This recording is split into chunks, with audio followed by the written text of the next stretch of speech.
Hello friend, today we're going to be going through how to register your business on Ruzor. Okay, this is a demo to help you understand how businesses are registered on Ruzor.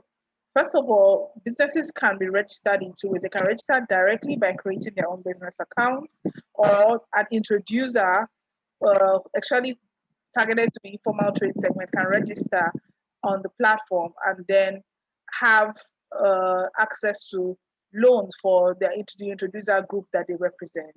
So today we're going to create a business account first. So the first thing you do is to click on create a free account. And then when you get here, it's going to ask you what kind of accounts you want to create. So the account we want to create for now is a business account. So let's create a business account. All right. Now, when you come to create a business account, this pop-up will come to ask you a couple of questions. These questions are the requirements you need to be able to create a business account. It's important because it's important so that you don't waste time on the platform. You know what is required. If you look at these requirements, if you don't have it, you can proceed to go and get it and come back again to create your account. So you click here and you click continue. And once that is done, we start the registration and KYC process. So you choose what business registration you have, how long you've been in business, have you been passing your business through a bank account, how much money have you passed through your bank account. So we call it right. We put those information down. At this point, you have to input your organization name, your organization address, your email. So at this point, I'm going to impute an email because I've used most of my emails. So I'm going to impute, okay, an email, and then I'm going to impute, and then make sure my password, my phone number is okay. So I'm just coming up with a phone number. This is definitely not my phone number, but it has to be 11 digits. 6, 9. Okay, so I can delete 2 digits. And then I'm going to impute a password. So, right. Okay, I've imputed my password and then I will submit my registration.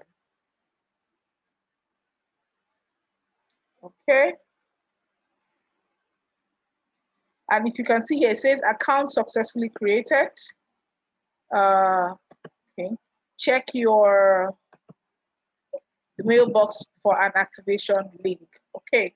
Now, once you create your account like this, you're going to now have to activate this account.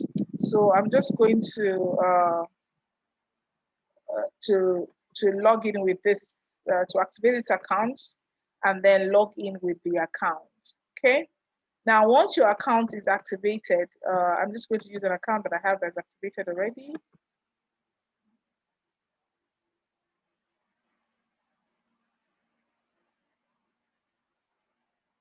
You get your dashboard. On your dashboard, you are supposed to take as a business your eligibility score. Now, your eligibility score is how you get a mark to know if you are qualified to get access to finance in the business. So,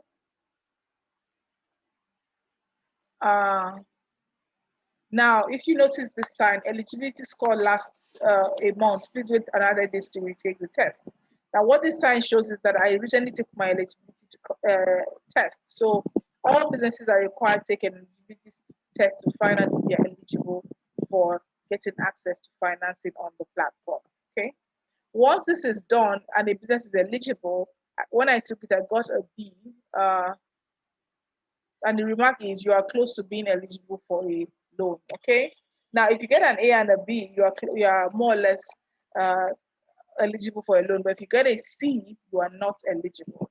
If you find that you're eligible, we're now going to request for you to upload some documents. These documents are for us to verify information you've already supplied to us. Now, the bank verification number is what typically they use in Nigeria to link all bank accounts. So you're going to upload that verification number. You're going to upload your bank statements, your CAC, your utility bills, and then a guarantor. We ensure that all the businesses that apply on our platform has somebody that can guarantee them for their character, because this is very important in this environment. All right. So once all that documentation is in place and everything has been uploaded, you can save changes to your document. Okay, changes successfully saved, as you can see here. Okay, so you save changes. Once you can save changes, you can then go on to apply for funds under funds. Okay, now you submitted all your documents and you can apply for funds. So I'm going to click apply for funds. Okay, now when I click apply for funds, it's going to ask you how much you need. Let's say I want to apply for 500,000. You currently reside in Lagos, or your business reside in Lagos, because for now, that's where we're doing business in. Okay, what kind of loan do you require? You can apply for an asset finance or working capital finance. So let's say I apply for working capital finance. Do you currently have an existing loan facility running? This is for people who already have a loan facility, so that we would understand their risk levels and know if they are qualified for the amount they require. So if I click no, in the event that you as a borrower fail to make repayments on time, your guarantor seller takes full responsibility. Yes, it's required before we guarantee your loan. You certify that all information contained in the loan application form is correct, and the answer is true. Then here you're supposed to explain to us a description of what you need the funds for. So I need the funds for expansion. Okay, and then you're supposed to submit your application. Okay, once you submit your application, what happens at the back end is that we get a notification. You can see your application has been received and is under review. Check your dashboard for updates on the application. Now, what then happens within this dashboard is if the application has been reviewed and the business has been contacted, if the person is successful, um, what will happen is that they will get a notification if they're successful on their dashboard, and they can see if they've been approved on this dashboard. If they've been approved through this dashboard, they can make the loan can be disbursed, and they can make uh, monthly repayments for the loan for the duration that was agreed to.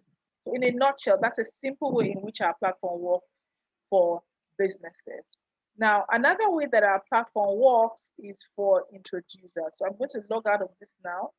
And for the informal trade segment of the markets, we have something called introducers. Now, introducers are people who create accounts on behalf of businesses. So they represent businesses who maybe they are not internet savvy or they are not technology savvy.